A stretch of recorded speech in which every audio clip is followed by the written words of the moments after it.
लोकतन्त्र कसको लागि आयो? शेरबहादुर देउवाको लागि, प्रचण्डको लागि, केपी ओलीको लागि, माधव नेपालको लागि, यति सीमित 8-10 जना नेताहरू बाहेक अरू कसैको लागि लोकतन्त्र आएको छैन।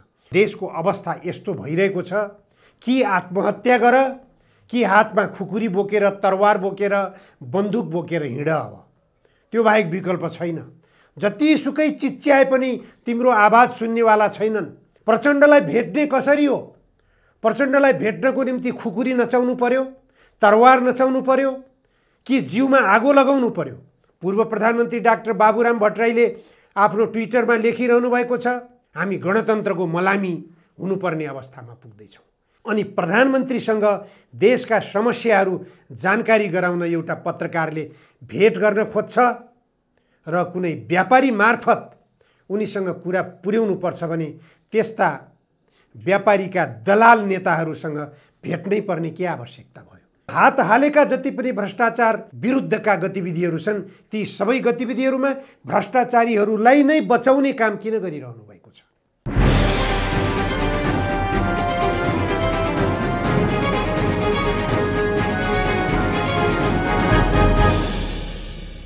दर्शकवृन्द नमस्कार। जनधारणा खबरको युट्युब च्यानलमा यहाँहरूलाई स्वागत गर्न चाहन्छु। म निमकान्त पाण्डे। आज 2080 भाद्र 24 गते प्रचण्ड नेतृत्वको सरकारको विकल्प खोज्न थालिएको छ। के को लागि? एमसीसी सम्झौता कार्यान्वयनको लागि। नखाउँ भने दिनभरिको शिकार, खाउँ भने कान्छा बाउको अनुहार भन्ने एउटा नेपालीमा किम्बदन्ती छ। प्रचण्डका अगाडि त्यस्तै भएको छ। 12 बुँदे व्याख्यात्मक घोषणा निकै कसरत गरेर संसदमा दर्ता गरेको नौटङ्की गरिएको थियो। त्यसरी दर्ता गर्नुले एमसीसी सम्झौताको दोस्रो पक्ष अर्थात् संसारको शक्तिशाली मुलुक अमेरिका, उसलाई कुनै असर पर्छ कि पर्दैन? उसलाई त्यो व्याख्यात्मक घोषणा मान्न बाध्यता हुन्छ कि हुँदैन? यसतर्फ कुनै ख्याल नगरेर, त्यसतर्फ कुनै दृष्टि नै नपुर्याएर अमेरिकाको दबाबमा एमसीसी सम्झौता पारित गरियो। एमसीसी सम्झौता पारित गरिएपछि के हुन्छ र के हुँदैन, त्यसको परिणाम नेपालले के भोग्नुपर्छ भन्ने कुरा त्यो बेलाको गठबन्धनले स्पष्ट रूपमा 12 बुँदे व्याख्यात्मक घोषणामा जे विश्लेषण गरेको छ त्यो विश्लेषणबाट स्पष्ट हुन्छ एमसीसी सम्झौता नेपालको हितमा छैन।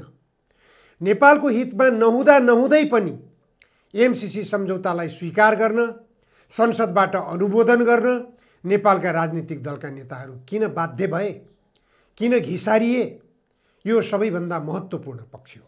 नेपालमा भएको राजनीतिक परिवर्तनलाई आफ्नो स्वार्थ अनुकूल उपयोग गर्न शक्ति राष्ट्रहरू लागि पर्नु स्वाभाविक हो।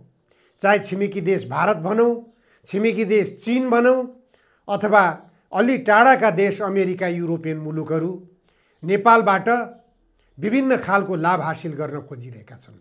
यो भूसंवेदनशीलताको कारणले गर्दा अथवा नेपालको जो भूपरिवेष्टित अवस्था छ र यो देशका दुईतिर ठुला ठुला धनाढ्य र सम्पन्न हुँदै गइरहेका देशहरूको बीचमा रहेको नेपाल छ। सानो भूभाग, थोरै जनसङ्ख्या भए पनि यी दुई छिमेकी देशहरूको कारणले गर्दा नेपाल सामरिक महत्त्वको मुलुक बन्न पुगेको छ संसारको नजरमा। त्यसकारण संसारले हेरिरहेको छ नेपालमा अड्डा जमाउने हो भने एउटालाई घेराबन्दी गर्ने, एउटालाई तर्साउने अथवा एउटालाई उपयोग गर्ने। यो बाह्य मुलुकहरूको, खास गरी पश्चिमा मुलुकहरूको दृष्टिकोण स्पष्ट छ, छर्लङ्ग छ। एमसीसी सम्झौताबाट झनै छर्लङ्ग भएको छ। अहिले प्रचण्ड नेतृत्वको सरकार छटपटाइरहेको छ। आज ढल्ने हो कि भोलि ढल्ने हो भन्ने अवस्थामा छ। उता अमेरिकाको संयुक्त राष्ट्रसङ्घ महासभामा सम्बोधन गर्न तयारी पनि भइरहेको छ। अमेरिकाबाटै चाइना जाने तयारी पनि भइरहेको छ। तर चीनका राजदूतलाई यता चिढाउने काम पनि भइरहेको छ। चीनका राजदूतले नेपालको हितमा बोलिरहेका छन्। नेपालको व्यापारिक घाटाबाट नेपाललाई बचाउनको निम्ति के गर्नुपर्छ उनले दृष्टिकोण सार्वजनिक गरिरहेका छन्। अहिले भारतसँग व्यापार घाटाको सन्दर्भ उनले उठाए, यथार्थ चित्रण गरेका छन्। भारतसँग व्यापार नगर, चीनका राजदूतले भनेका छैनन्। भारतसँग यस्तो गर र उस्तो नगर कुनै किसिमको आफ्नो डिक्टेसन चिनिया राजदूतले दिएका छैनन्। तर पनि नेपालका सांसदहरू, नेपालका राजनीतिक दलका नेताहरूले, चिनिया राजदूतले किन नेपाल र भारतको बिचमा द्वन्द्व मच्चाउने, भाषा बोले द्वन्द्व मच्चाउने विचार व्यक्त गरे भन्ने खालको दोषारोपण उनीमाथि लागिरहेको छ। अमेरिकी राजदूतले 7वटै प्रदेशहरूको भ्रमण गर्नुभएको थियो केही महिना अगाडि। त्यो भ्रमणका क्रममा उहाँले स्थानीय तहका जनताहरूका बिचमा पुगेर के मन्त्रणा गर्नुभएको छ, कस्ता खालका मन्त्रणा गर्नुभएको छ, त्यसतर्फ कुनै ध्यान छैन।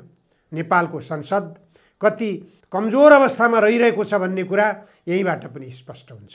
जुन देशले नेपालको अहितमा कहिल्यै कुनै काम गरेको छैन, केही सोचेको छैन, कहिले पनि जहिले पनि नेपालको हितमा काम गरेको छ, नेपालको हितमा लगानी गरेको छ, त्यो देशको राजदूतले नेपालको संवेदनशीलता बारेमा अलिकति केही होसियारी, खबरदारी देखाइदियो अनि उसैलाई औँला ठड्याउने, उसैलाई तर्साउन खोज्ने, उसैलाई देशबाट निकाला गर्ने सम्मका धम्कीहरू दिने यो गतिविधि भइरहेको छ।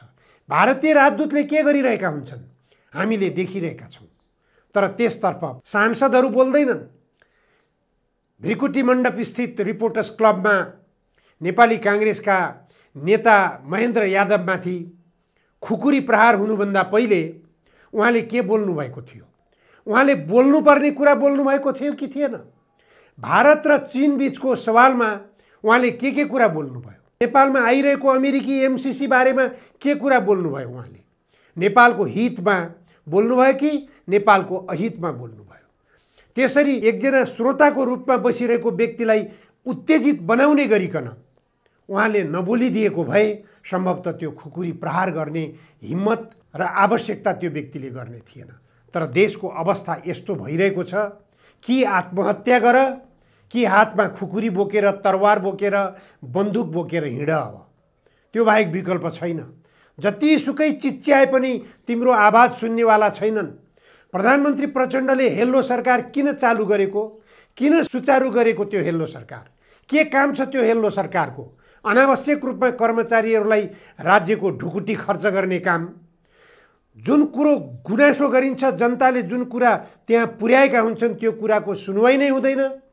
सुनवाई त धेरै टाढाको कुरा, त्यो कार्यान्वयन गर्नेतर्फ पटक्कै पनि चासो हुँदैन भने किन सुचारू गरेको हो हेल्लो सरकारको कार्यक्रम? खर्च बढाउनको लागि, लोकप्रियता बढाउनको निम्ति। त्यहाँ नोट गराइएका गुनासोहरू हेर्ने गरिन्छ कि गरिन्न? सबभन्दा ठुलो प्रश्न यही भइरहेको छ।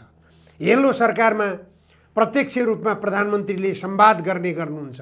कुन दिन गर्नुहुन्छ? नोटिस गर्नुहुन्छ उहाँले। को आफ्ना चाटुकारहरू छन् उनीहरूको कुरा मात्र गर्नुहुन्छ। देशमा गणतन्त्र आयो, गणतन्त्रलाई लोकप्रिय कसरी बनाउने, गणतन्त्रको आवरणमा लोकतन्त्र भनियो, लोकतन्त्रलाई कसरी लोकप्रिय बनाउने, लोकतन्त्र जनताको बीचमा कसरी पुर्याउने, त्यसतर्फ पटक्कै ध्यान छैन। लोकतन्त्र कसको लागि आयो? शेरबहादुर देउवाको लागि, प्रचण्डको लागि, केपी ओलीको लागि, माधव नेपालको लागि, यति सीमित 8-10 जना नेताहरू बाहेक अरू कसैको लागि लोकतन्त्र आएको छैन। लोकतन्त्रको अर्थ के? लोकतन्त्रको अर्थ गल्लीमा कुकुर भुके जस्तै गरी भुक्नु मात्र हो। अहिले म बोलिरहेको छु, युट्युबमा जुन ढङ्गले म चिच्याइरहेको छु, गला सुक्ने गरिकन चिच्याइरहेको छु, यो आवाजको सुनवाई जब हुँदैन भने कुकुर भुके सरह हो यो भुकाइ। किन सुनवाई हुँदैन? प्रचण्डको कानमा किन पर्दैन? प्रचण्डको कानमा पुर्याउनको निम्ति प्रचण्डलाई भेट्न पर्ने आवश्यकता हुन्छ। प्रचण्डलाई भेट्ने कसरी हो? प्रचण्डलाई भेट्नको निम्ति खुकुरी नचाउनु पर्यो, तरवार नचाउनु पर्यो कि जिउमा आगो लगाउनु पर्यो? के गर्नुपर्छ? प्रचण्डका प्रेस सल्लाहकार छन्, प्रचण्डका स्वकीय सचिव छन्। भेटघाटको वातावरण कसले बनाउने? तर त्यो भेटघाटको वातावरण मिलाउनतर्फ उनीहरूले उदासीनता देखाउने मात्र होइन, यस्तो निर्लज्जतापूर्ण प्रतिक्रिया दिए कि फल्नो व्यापारी मार्फत कुरा गरेर तपाईले भेटघाटको कार्यक्रम मिलाउनु पर्यो। हामी सक्दैनौँ। योभन्दा निरीहता के हुन्छ? के हो प्रधानमन्त्रीको कार्यशैली? व्यापारीसँग पुग्नुपर्ने प्रधानमन्त्रीलाई भेट्नको लागि, भेट्ने कार्यक्रम बनाउनको लागि। त्यही कारण यो देशका राजनीतिक दलका नेताहरूले सही गन्तव्य समात्नै सकेका छैनन्। अहिले गृहमन्त्रीबाट त्यस्तै भाषा बोलिन्छ, देश सङ्कटमा गइरहेको छ। पूर्व प्रधानमन्त्री डाक्टर बाबुराम भट्टराईले आफ्नो ट्विटरमा लेखिरहनु भएको छ, हामी गणतन्त्रको मलामी हुनुपर्ने अवस्थामा पुग्दैछौँ। 17 वर्ष भइसक्यो यो गणतन्त्र कहिले जग बलियो हुने हो? यो गणतन्त्रको जग बलियो नहुनुमा दोषी को हो? यिनै प्रधानमन्त्री बनेका कुलङ्गारहरू होइनन्? जुन कुलङ्गारहरूले जनताको आवाज सुन्नै चाहँदैनन्, जनताको गुनासो सुन्नै चाहँदैनन्। सुन्न चाहन्छन् त कसको? लुटेरा व्यापारीहरूको, कर ठगी गर्ने व्यापारीहरूको, तस्करी गर्ने व्यापारीहरूको। हामीले सार्वजनिक भइसकेको देख्यौँ त। पूर्व उपप्रधानमन्त्री, पूर्व सभामुख कृष्णबहादुर महराको सामिप्यता, उनको घनिष्ठता कोसँग रहेछ त? 200-300 पटक टेलिफोन संवाद कोसँग भयो? एउटा सुन तस्करसँग। छर्लङ्ग छ त। वर्षमान पुन अनन्तको घनिष्ठता कोसँग छ? सुन तस्करसँग। पूर्व अर्थमन्त्री जनार्दन शर्माको घनिष्ठता कोसँग थियो? अर्थ मन्त्रालयबाट कर निर्धारण गर्ने, करको दर तोक्ने सवालमा एउटा व्यापारी घरानाको व्यक्तिलाई ल्याएर बैठकमा बसालेपछि उनको सामिप्यता पनि कतातिर रहेछ भन्ने कुरा छर्लङ्ग भइसक्यो। अनि प्रधानमन्त्रीसँग देशका समस्याहरू जानकारी गराउन एउटा पत्रकारले भेट गर्न खोज्छ र कुनै व्यापारी मार्फत उनीसँग कुरा पुर्याउनु पर्छ भने त्यस्ता व्यापारीका दलाल नेताहरूसँग भेट्नै पर्ने के आवश्यकता भयो? किन भेट्न पर्यो? अहिलेका सम्भावित प्रधानमन्त्रीका उम्मेदवारहरू हेर्ने हो भने तुलनात्मक रूपमा प्रचण्डले केही गर्छन्, केही गर्न सक्ने सम्भावना भएका प्रधानमन्त्री हुन् भन्ने कुरा मैले पटक पटक बोल्दै आएको छु। प्रचण्डको तुलनामा न त शेरबहादुरले गर्न सक्नेछन्, न त केपी ओलीले गर्न सक्नेछन्, न त माधव नेपालले गर्न सक्नेछन्। यी सम्भावित देशका प्रधानमन्त्रीका उम्मेदवारहरू हुन्। यी कुनै पनि उम्मेदवारहरूभन्दा सम्भावित देशको निम्ति र जनताको निम्ति गर्न सक्ने, मनमा हुटुटी पालेर बसेको व्यक्ति प्रचण्डै हो भन्ने लाग्दा लाग्दै उले गरेका कामहरू केही शङ्कास्पद भए। कुनै पनि काम, भ्रष्टाचार विरुद्धका कामहरू निकै छलाङ मारेको छु मैले, हजारौं फाइलहरू मैले खोल्दैछु भनेर हिजो मात्रै पनि बोल्नु भएको छ प्रधानमन्त्री प्रचण्ड। तर उहाँले हात हालेका जति पनि भ्रष्टाचार विरुद्धका गतिविधिहरू छन्, ती सबै गतिविधिहरूमा भ्रष्टाचारीहरूलाई नै बचाउने काम किन गरिरहनु भएको छ? यो विषयमा कमसेकम छलफलको दायरालाई बढाउनु पर्ने होइन? किन बढाउनुहुन्न? प्रचण्डसँग जनयुद्धमा जानुभन्दा पहिले राजनीतिक विमर्श गरेका ती दिनहरू पनि मैले सम्झना गर्छु। एउटा खाटमा बसेर छलफल गरिन्थ्यो, देशको समस्या बारेमा छलफल गरिन्थ्यो, जनताका आधारभूत समस्याहरू बारेमा छलफल गरिन्थ्यो, तत्कालीन अवस्थाको पञ्चायती शासन बारेमा छलफल गरिन्थ्यो, त्यो बेलाका सरकारहरू बारेमा छलफल गरिन्थ्यो, युद्धलाई कसरी अगाडि बढाउने, परिवर्तनलाई कसरी सम्बोधन गर्ने, जनताका आवश्यकतालाई कसरी सम्बोधन गर्ने, यी यावत किसिमका छलफलहरू गरिन्थ्यो। तर आज प्रचण्ड अमेरिकाको एमसीसीमा घिसारिनुपर्ने अवस्था किन आयो? भारतको स्वार्थमा सबै नेपालका जलसम्पदाहरू भारतलाई दिन बाध्यता किन भयो प्रचण्डलाई? त्यसै कारण गणतन्त्र अलोकप्रिय भइरहेको छ। गणतन्त्रको विकल्प के हो? अहिले गणतन्त्रको विकल्प राजतन्त्र हो भन्न थालियो। राजतन्त्रवादीहरू किन जुर्मुराएर उठिरहेका छन्? यसैबाट प्रश्न हुन्छ गणतन्त्रको विकल्प अत्यन्त जोरदार ढङ्गले अगाडि आइरहेको छ। राजाहरू सडकमा हिँड्दाखेरि अथवा राजावादीहरू सडकमा हिँड्दाखेरि लावा लस्कर लाग्ने अवस्था छ। तर गणतन्त्रवादी नेताहरू कुनै पनि पार्टीका हुन्, ती नेताहरू सडकमा निस्कने अवस्था छैन। सडकमा निस्क्यो कि टाउकामा खुकुरी प्रहार हुन्छ कि भन्ने सन्तास पैदा भइरहेको छ गणतन्त्रवादी नेताहरूमा। किन यस्तो भइरहेको छ त? गणतन्त्रवादी नेताहरूले राम्रो काम गर्न सकेको भए त गणतन्त्रवादी नेताहरूका गलामा फुलका माला लगाउनु पर्ने होइन र? किन खुकुरी बर्सिन थाले? यो संवेदनशीलतातर्फ गणतन्त्रवादी नेताहरूले सोच्ने कि नसोच्ने? किन जनताको चाहनालाई सम्बोधन गर्न सकिएन?